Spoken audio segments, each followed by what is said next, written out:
नमस्कार दोस्तों, बहुत बहुत स्वागत है आपका एक बार फिर से आपके अपने चैनल में सैरुल सर के साथ। दोस्तों, करंट अफेयर्स की वीडियो की सीरीज़ में ये 5वीं वीडियो है आपकी करंट अफेयर्स की। और ये सीरीज़ लगातार चलती रहेगी जब तक ये कंप्लीट नहीं हो जाएगा।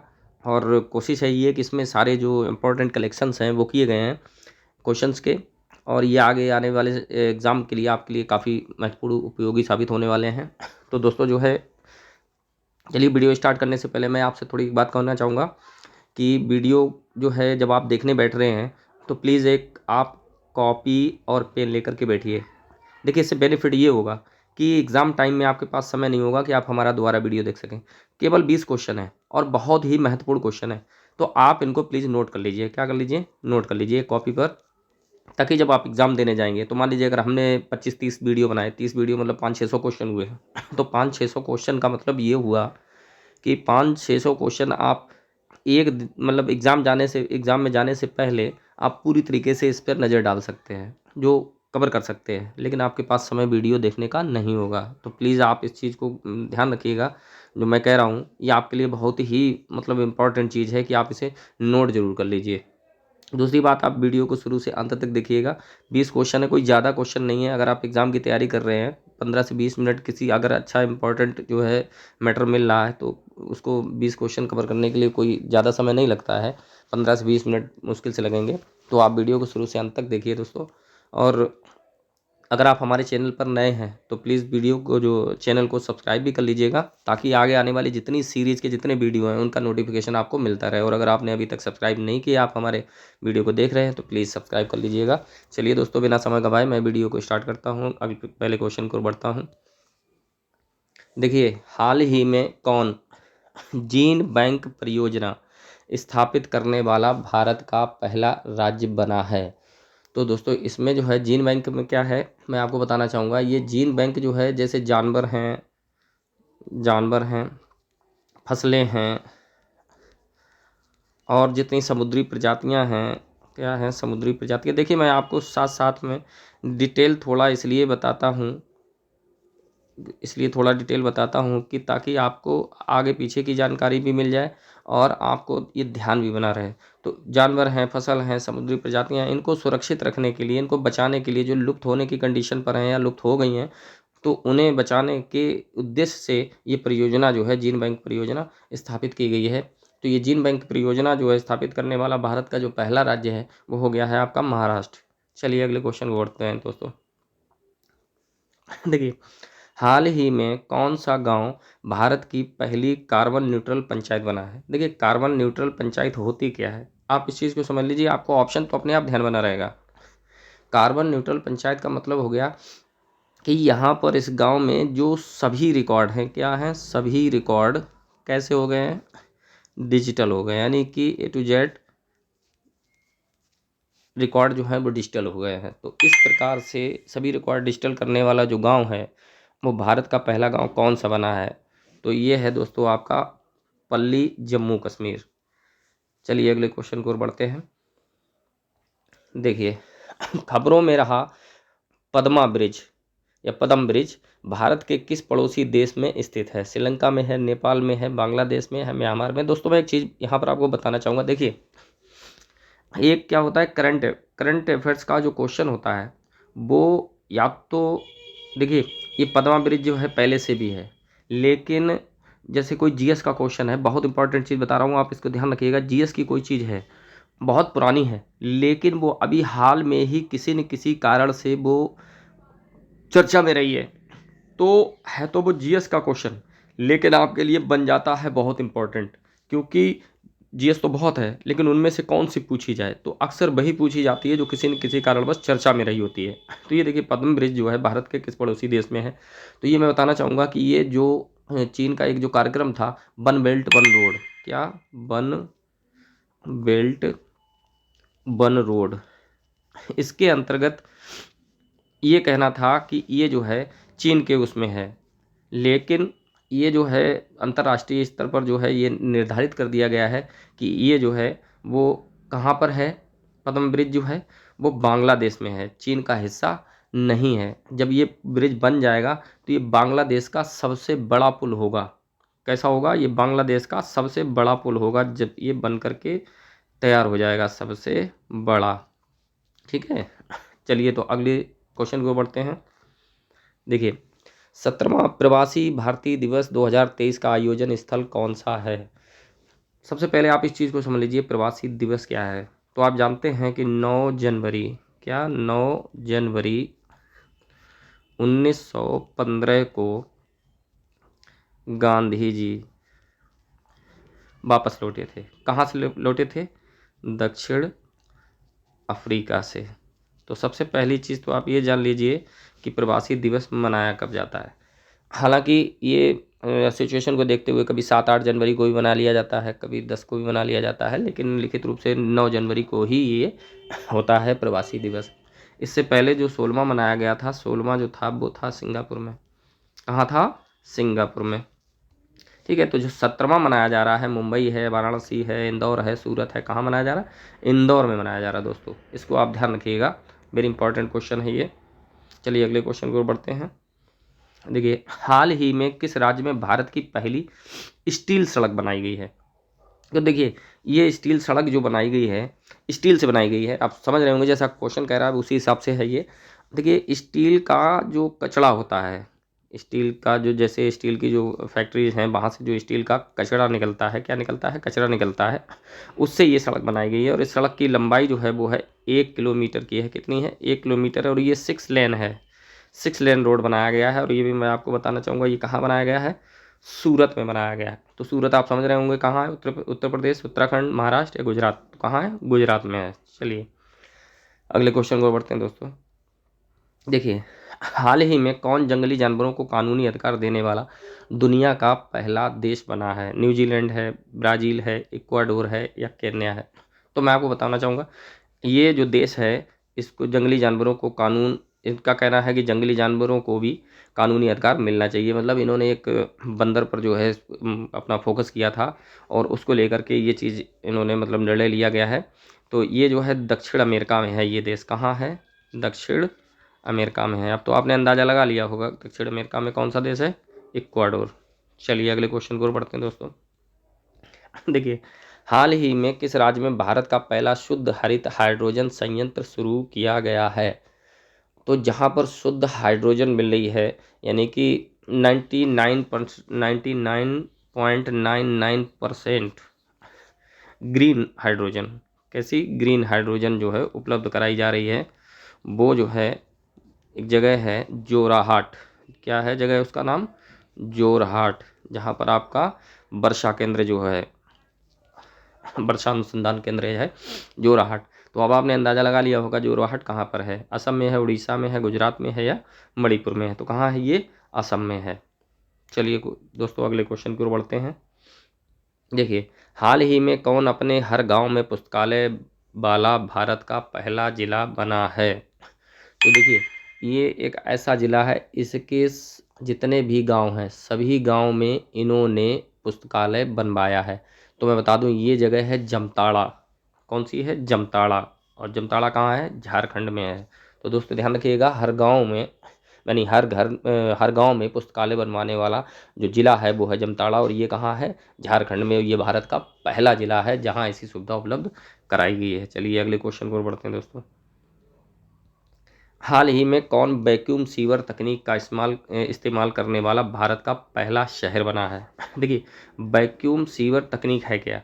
ये वैक्यूम सीवर तकनीक, सीवर से आप समझ रहे होंगे ये शौचालय से संबंधित है। देखिए, जो सड़क तल से नीचे हैं, सड़क तल से, कहाँ? सड़क तल से नीचे हैं, उन क्षेत्रों में इसका प्रयोग किया गया है। और सबसे पहली बार जो है ये जो तकनीक अपनाई गई है वो चेन्नई, मुंबई, आगरा, पटना। तो आपको बताना चाहूँगा ये कहाँ है? आगरा में। यानी आगरा एक भारत का पहला शहर है जहाँ पर वैक्यूम सीवर तकनीक का इस्तेमाल किया जा रहा है। चलिए अगले क्वेश्चन को बढ़ते हैं दोस्तों। हाल ही में कौन गगन तकनीक का इस्तेमाल करने वाली भारत की पहली एयरलाइन कंपनी बनी है? स्पाइस जेट, गो फर्स्ट, विस्तारा या इंडिगो? तो दोस्तों मैं बता दूं, ये गगन तकनीक क्या होती है, सबसे पहले इसके बारे में जान लीजिए। गगन तकनीक जो होती है, इसमें क्या है कि उड़ान भरने में एक तो कम समय लगता है, उड़ान भरने में कम समय लगता है, यानी कम समय होता है। ईंधन की भी बचत होती है, काहे की ईंधन की बचत होती है। और इससे पहले मैं आपको बता दूं, ये तकनीक जो थी जापान और अमेरिका में थी। कहाँ थी? जापान और अमेरिका में थी। ठीक है, तो अब ये जो है इस तकनीक को अपनाने वाला भारत में जो है, भारत की पहली एयरलाइन जो बनी है वो बनी है इंडिगो। कौन सी? इंडिगो। चलिए दोस्तों अगले क्वेश्चन को बढ़ते हैं फटाफट। 20 क्वेश्चन, कोई ज़्यादा देर नहीं लगेगी, कंप्लीट करते चलिए। हाल ही में कौन माउंट कंचनगंगा भी लिखा है, कंचनजंगा भी लिखा होता है, को फतह करने वाली पहली भारतीय महिला बनी है? तो देखिए दोस्तों, सबसे पहले ये कंचनजंगा के बारे में जान लीजिए। आपने बहुत नाम सुना होगा और पढ़ा भी होगा। इसके ये है कहाँ? ये कंचनजंगा जो चोटी है वो है कहाँ? ये है दोस्तों सिक्किम में। कहाँ है? सिक्किम में है। और ये नेपाल के बॉर्डर पर है। कहाँ पर है? नेपाल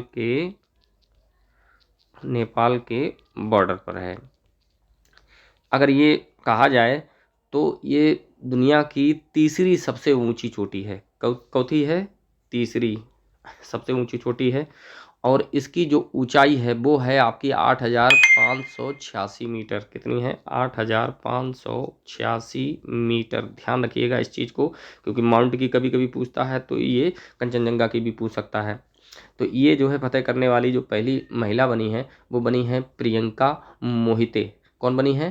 प्रियंका मोहिते। चलिए अगले क्वेश्चन को बढ़ते हैं दोस्तों। देखिए, हाल ही में किस भारतीय पत्रकार को मरणोपरांत पुलित्जर पुरस्कार 2022 मिला है? तो ये आप जानते होंगे, ये जो पुलित्जर पुरस्कार है ये कहाँ कहाँ दिया जाता है? पुलित्जर पुरस्कार किस देश में दिया जाता है? किस देश से दिया जाता है? अमेरिका से। ठीक है, ये काहे के लिए दिया जाता है? देखिए, साहित्य के लिए दिया जाता है, पत्रकारिता के लिए दिया जाता है ना, समाचार पत्रों के लिए दिया जाता है, समाचार पत्रों के लिए आदि के लिए दिया जाता है। तो ये जो दोस्तों आपका जो पुलित्जर पुरस्कार है ये अमेरिका के द्वारा दिया जाता है। और ये जो है आपका दानिश सिद्दीकी को मिला है। किसे मिला है? दानिश सिद्दीकी को। और इसकी शुरुआत मैं आपको बता दूं कहाँ हुई, कब हुई थी? 1917 में शुरुआत हुई थी इस पुरस्कार की। कभी कभी डायरेक्ट क्वेश्चन इस तरीके से पूछा जाता है कि पुलित्जर पुरस्कार का संबंध किस से है। ठीक है, तो उसमें पत्रकारिता जो है एक ऑप्शन महत्वपूर्ण, ज़्यादा अधिकांश यही मिलने को मिलता है। भारतीय पत्रकार को मिला है तो पत्रकारिता है। चलिए अगले क्वेश्चन को बढ़ते हैं दोस्तों। चलिए ये ब्लैंक हो गया है। ये हाल ही में कौन मिड डे मील के साथ सरकारी स्कूलों में नाश्ता देने वाला भारत का पहला राज्य बना है? तो दोस्तों आपको बताना चाहूँगा कि सरकारी स्कूलों में एमडीएम की जो सुविधा है वो चलती है। आप जानते हैं जो नौनिहाल बच्चे होते हैं उनके लिए दिन में भोजन की व्यवस्था होती है। और इसकी एमडीएम की शुरुआत भी आपकी 15 अगस्त 1995 को हुई थी। कब हुई थी? 15 अगस्त 1995 को हुई थी। ठीक है, तो ये जो है इस एमडीएम के साथ साथ नाश्ता देने वाला भी जो राज्य है वो बना है आपका तमिलनाडु। कौन सा बना है? तमिलनाडु। चलिए दोस्तों अगले क्वेश्चन को बढ़ते हैं। देखिए, हाल ही में किस शहर में भारत का पहला बायोगैस से चलने वाला ईवी चार्जिंग स्टेशन शुरू किया गया है? तो ईवी चार्जिंग स्टेशन है क्या? ईवी चार्जिंग स्टेशन जो है, जैसे जो रोड लाइट है, क्या है? रोड लाइट को भी चार्ज करता है। ये जो आने जाने वाले जो वाहन होते हैं रोड पर वाहन जो होते हैं इलेक्ट्रिक वाहन, उनको भी चार्ज करने का काम करता है। तो ये बायोगैस से चलने वाला है, यानी कि रोड पर जितनी लाइटें हैं और उनको वाहन को रोड इलेक्ट्रिक जो गाड़ियां हैं उनको चार्जिंग करने का काम करता है। और ये दोस्तों लगाया गया है, शुरू हुआ है मुंबई में। और ये भारत का पहला बायोगैस से चलने वाला ईवी चार्जिंग सिस्टम है। अगले क्वेश्चन को बढ़ते हैं दोस्तों। हाल ही में किसे संयुक्त राष्ट्र में भारत की अगली स्थायी प्रतिनिधि के रूप में नियुक्त किया गया है?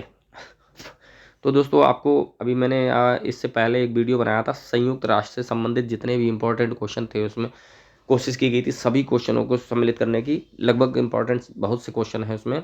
तो मैं आपको बताना चाहूँगा कि जो संयुक्त राष्ट्र संघ है इसकी स्थापना कब हुई थी, आपको मैं एक बार फिर रिमाइंडर करा दूँ। 24 अक्टूबर 1945 को हुई थी। और इसका मुख्यालय कहाँ है? न्यूयॉर्क में है। कहाँ है? न्यूयॉर्क में है। तो और इसकी जो भारत की मतलब इसमें क्या है कि इस प्रतिनिधि सभी देशों के प्रतिनिधि इसमें भाग लेते हैं। इसमें कितने देश हैं? 193 देश हैं। और 193वां देश अभी कौन सा बना था? दक्षिणी सूडान। ठीक है। और मैंने इसके लिए बहुत सी चीज़ें बताई थी कि इसके स्थायी सदस्य कौन कौन से हैं, इसकी भाषा कौन कौन सी है, इसका जो महासभा है उसमें क्या होता है, अंतर्राष्ट्रीय न्यायालय है, सचिवालय है, और मतलब इस तरीके से सुरक्षा परिषद है। ये सभी पूरी जानकारी दी गई है। अगर दोस्तों इसके बारे में जानकारी चाहिए तो आप हमारा जो है संयुक्त राष्ट्र से संबंधित पूरा वीडियो देख सकते हैं। तो दोस्तों ये जो है रुचिरा कंबोज को प्रतिनिधि के रूप में नियुक्त किया गया है। चलिए अगले क्वेश्चन की ओर बढ़ते हैं। हाल ही में अपना पहला जैव विविधता विरासत स्थल निम्न में से किस राज्य को मिला है? तो अपना पहला जो जैव विविधता विरासत स्थल है, तो मैं आपको बताना चाहूँगा 2 स्थल हैं। उनका नाम मैं बता दूँ आपको। एक है अरिटापट्टी, एक है मीनाक्षीपुरम। कौन सा है? अरिटापट्टी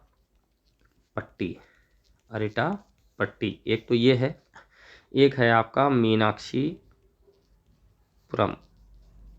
ये 2 जो हैं स्थल हैं, और ये जो मिले हैं वो मिले हैं तमिलनाडु को। तो ये हाल में ही अपना पहला जैव विविधता विरासत स्थल किस राज्य को मिला है? तमिलनाडु को मिला है। चलिए दोस्तों अगले क्वेश्चन को बढ़ते हैं। निम्न में से किस देश साइबर सुरक्षा को बढ़ावा देने के लिए इंडो पैसिफिक रणनीति शुरू की है? देखिए इंडो पैसिफिक रणनीति क्या है? ये मतलब साइबर से संबंधित है, और इसमें सभी देशों का एक जो है आपसी समझौता है कि इस तरीके की जो क्राइम हैं उनको ना बढ़ने दिया जाए, और उसमें मतलब सभी आपसी सहयोग का एक वो है, रणनीति है, आपसी सहयोग की रणनीति है कि मतलब हमें सभी को इस मामले में सहयोग करनी है। तो इसकी ये शुरू जो की है वो की है आपकी कनाडा ने। किसने की है? कनाडा ने। चलिए दोस्तों अगले क्वेश्चन को बढ़ते हैं। हाल ही में हर घर गंगा जल परियोजना का शुभारंभ निम्नलिखित में से किस राज्य में हुआ है? देखिए हर घर जल, मैं एक चीज़ बता दूं, हर घर जल परियोजना एक हर घर जल परियोजना है। ये मैंने अभी पिछले वीडियो में ये क्वेश्चन आया था और मैंने आपको बताया था। ये हर घर जल परियोजना का मतलब ये है कि प्रदेश के सभी घरों में जो है पीने का स्वच्छ पानी उपलब्ध कराया जाए। तो ये परियोजना जो स्टार्ट की थी वो किसने की है? उत्तर प्रदेश ने। किसने की है? उत्तर प्रदेश ने। लेकिन यहाँ पर क्वेश्चन ये है हर घर गंगा जल परियोजना। तो हर घर गंगा जल परियोजना को स्टार्ट करने वाला जो है किस राज्य में हुआ है? बिहार। चलिए दोस्तों अगले क्वेश्चन को बढ़ते हैं। दुनिया का सबसे बड़ा सक्रिय ज्वालामुखी मौना लोआ करीब 10 दशक के बाद फूटा है। यह कहाँ स्थित है? तो मैं आपको बताना चाहूँगा मौना लोआ जो है एक ज्वालामुखी है, और ये सक्रिय ज्वालामुखी है। कैसी ज्वालामुखी है? सक्रिय ज्वालामुखी है। सक्रिय ज्वालामुखी है, और ये है आपकी संयुक्त राज्य अमेरिका में। चलिए अगले दोस्तों क्वेश्चन के बढ़ते हैं। हाल ही में किस राज्य में स्वच्छता के मामले में इंदौर की तर्ज पर सफाई व्यवस्था का मसौदा तैयार करने का निर्णय लिया है? तो दोस्तों मैं एक चीज़ बता दूं इंदौर के बारे में। आपने अगर पिछला वीडियो देखा होगा तो उसमें मैंने एक क्वेश्चन दिया था। लगातार 6वीं बार, कितनी बार? 6ठी बार भारत का सबसे स्वच्छ शहर घोषित किया गया है। कौन? इंदौर। तो इसी इंदौर की तर्ज पर सफाई व्यवस्था का मसौदा तैयार किया गया है, और ऐसा तैयार करने का जो निर्णय लिया है वो लिया है दोस्तों उत्तर प्रदेश सरकार ने। चलिए अगले क्वेश्चन को बढ़ते हैं। तो दोस्तों ये थे 20 क्वेश्चन आपके, फटाफट एकदम इंपॉर्टेंट क्वेश्चन। तो दोस्तों वीडियो अगर बस अच्छा लगा हो तो वीडियो को लाइक शेयर करिए, और चैनल को अगर आपने सब्सक्राइब नहीं किया तो प्लीज़ सब्सक्राइब कर लीजिए, ताकि आगे आने वाले जितने भी वीडियो हैं, मैं चाहता हूं कि ये सारे करंट अफेयर्स के क्वेश्चन आपको 400-500-600 क्वेश्चन बनेंगे, तो आप किसी भी एग्जाम में बैठिए आपको पूरा इसका लाभ मिल सके। धन्यवाद दोस्तों।